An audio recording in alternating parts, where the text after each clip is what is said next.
ডাক, টেলিযোগাযোগ ও তথ্য প্রযুক্তি মন্ত্রণালয়ের উপদেষ্টা মোহাম্মদ নাহিদ ইসলাম বলেন, ইতিমধ্যে আমাদের 6টি সংস্কার কমিটি হয়েছে। গতকাল বৃহস্পতিবার কমিটির সঙ্গে বৈঠকও হয়েছে। অক্টোবর মাস থেকে সংস্কারের কার্যক্রম শুরু হবে। এছাড়া শিক্ষা ও গণমাধ্যম সহ আরও কিছু সংস্কার কমিশনের পরিকল্পনা আছে।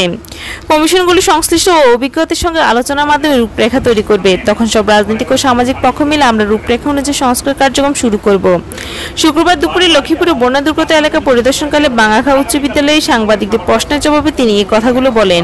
পরে বন্যা দুর্গতদের মাঝে খাদ্য সহায়তা বিতরণ করেন তিনি।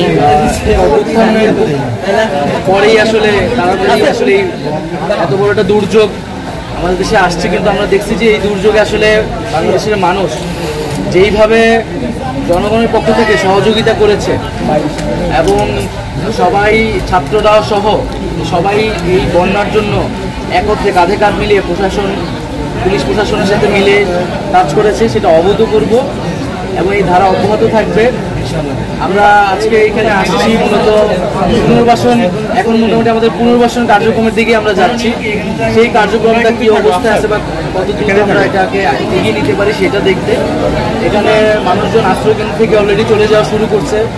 পানি কমতেছে, লক্ষ্মীপুর জেলায় যতটুকু শুনলাম একটু দেরিতে কমতেছে, কারণ এখানে খালগুলা দখল হয়ে গেছে। সেই খালগুলা যদি খনন করা যায় তাহলে দীর্ঘমেয়াদী এটা একটা সুরাহা হবে, সেই বিষয়ে আমরা দেখব।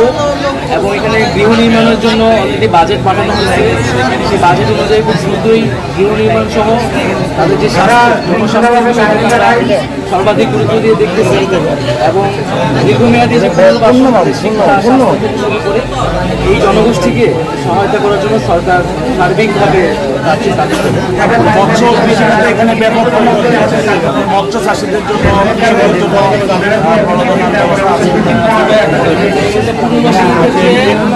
সার্বিক যে জায়গাতে ক্ষতিগ্রস্ত হয়েছে সেই বিষয়টিকে পূরণ করে আবার আগের জায়গায় সেই গতিতে ফিরে আনাতে আমাদের লক্ষ্য।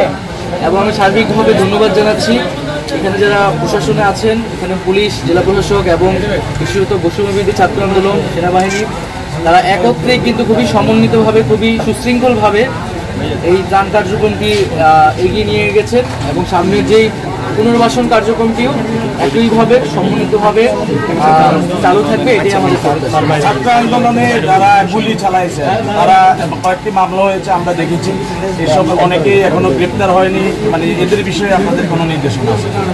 অবশ্যই আমরা বলেছি যে ফ্যাসিস্টদের বিচার এই বাংলার মাটিতে হবে, সে যেই হোক না কেন। আমরা আইনশৃঙ্খলার পরিবেশ ধীরে ধীরে কিন্তু ফিরে আসছে এবং সেনাবাহিনীকে ম্যাজিস্ট্রেসি ক্ষমতা দেওয়া হয়েছে যাতে এই কার্যক্রমগুলো দ্রুত হয়। এবং সারা দেশে যে মামলাগুলো রয়েছে অনেকগুলো মামলাই আসলে আবার গ্রহণযোগ্যও নয়। আমরা সেক্ষেত্রে আহ্বান জানিয়েছি যে সুনির্দিষ্ট অভিযোগের ভিত্তিতেই যাতে মামলাগুলো করা হয় এবং সেই মামলার ভিত্তিতে যাতে পুলিশ এবং প্রশাসন দ্রুত ব্যবস্থা নেয় এবং তাদেরকে গ্রেফতার করা হয়। রাষ্ট্রীয় সংস্কার কার্যক্রম নিয়ে যদি একটু কিছু বলেন। আমাদের তো 6টি সংস্কার কমিশন হয়েছে। এই কমিশনগুলো গতকাল বৈঠকও হয়েছে।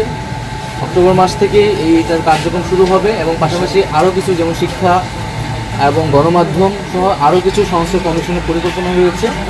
এই কমিশনগুলো অংশীজনদের সাথে আলোচনার মাধ্যমে, অভিজ্ঞ এক্সপার্টদের সাথে আলোচনার মাধ্যমে রূপরেখাটি তৈরি করবে এবং সকল রাজনৈতিক পক্ষ, সামাজিক পক্ষগুলো মিলেই আমরা কিন্তু এই রূপরেখা অনুযায়ী সংস্কার কার্যক্রমগুলো অনুযায়ী কার্যক্রম শুরু হবে।